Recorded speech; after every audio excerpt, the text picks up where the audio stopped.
Hello, all my viewers, and today I'm going to solve this question from modern physics.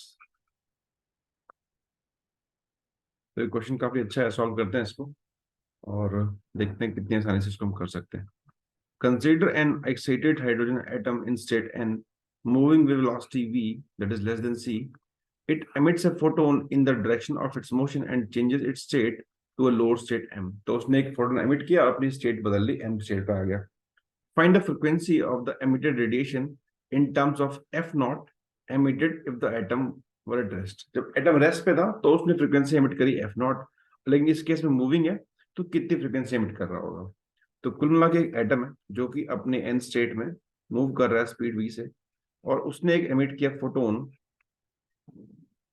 साथ में अपनी state उसने कुछ m कर ली और कुछ स्पीड भी उसकी बदल गई होगी, तो स्पीड बाद में v1 मान लेते हैं. अब क्या करते हैं, पहले तो हम देखते हैं कि इसमें हम क्या अप्लाई कर सकते हैं. तो we can apply here momentum conserve किया जा सकता है, बिकॉज कोई एक्सटर्नल फोर्स तो लगी नहीं है, सब कुछ इंटरनली हुआ है, तो मोमेंटम कैन बी कंजर्व. तो मोमेंटम पहले अगर देखें तो m इंटू कुछ v होगा, बाद में देखें तो मोमेंटम लिखते हैं फोटोन का. फोटोन इज तो we can apply momentum photon as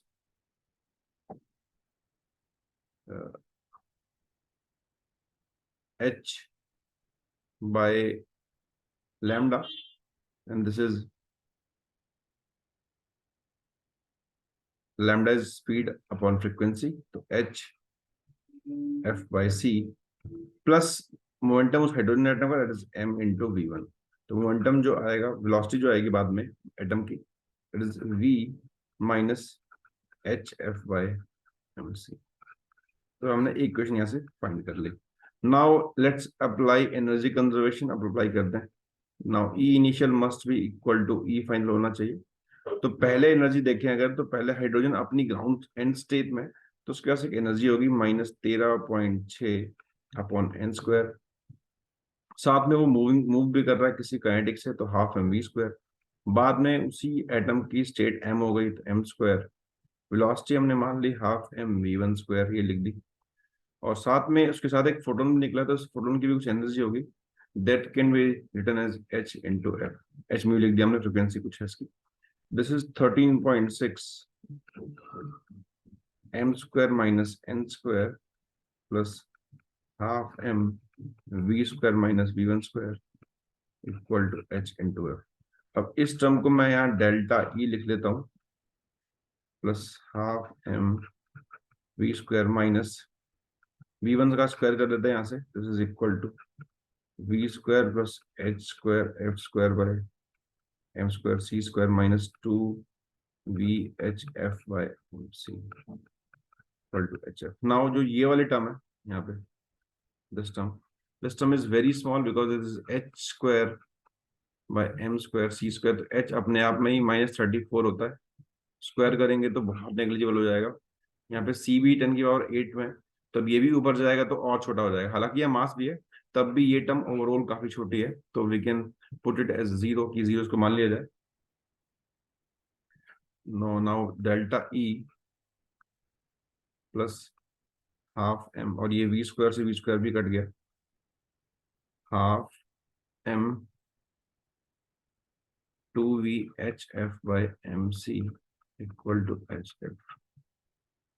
Okay, now delta E plus vhf by c equal to hf. So delta E equal to hf 1 minus v by c. तो इतनी हमारे पास energy जो है, ये formula निकल के आ गया है, delta E equal to hf 1 minus v by c. Now अब चलते हैं इनिशियल केस पे, ये वाला केस कि फ्रीक्वेंसी एमिट करिए एफ नॉट जब एटम रेस्ट पे था. तो केस वन की बात कर लेते हैं, केस वन बोल सकते हैं इसको. तो केस वन में जब एटम रेस्ट पे था, एटम एट रेस्ट, मतलब उस केस में जो v था वो जीरो था.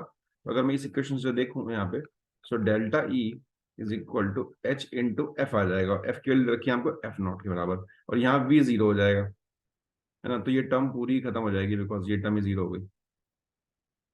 Now this is equation number 2. अब ऐसे हम कंपेयर करते हैं, यहाँ पुट कर लेते हैं from equation 1, hf naught equal to hf 1 minus v by c F equal to F nought 1 minus V by C। अब दे रखा है कि V बहुत छोटा है, यहाँ पे कोई मेंशन्ड है C से, जो होता भी है। तो we can apply here what we can apply here binomial theorem. तो वो कहता है हमको 1 प्लस एक्स की पावर n अगर होता है तो उसको लिख सकते हैं 1 प्लस एन एक्स। सो ये 1 माइनस वी बाई सी की पावर -1 है, ऊपर ले जाए तो this can written by 1 plus V by C. So this frequency is F nought 1 plus V by C.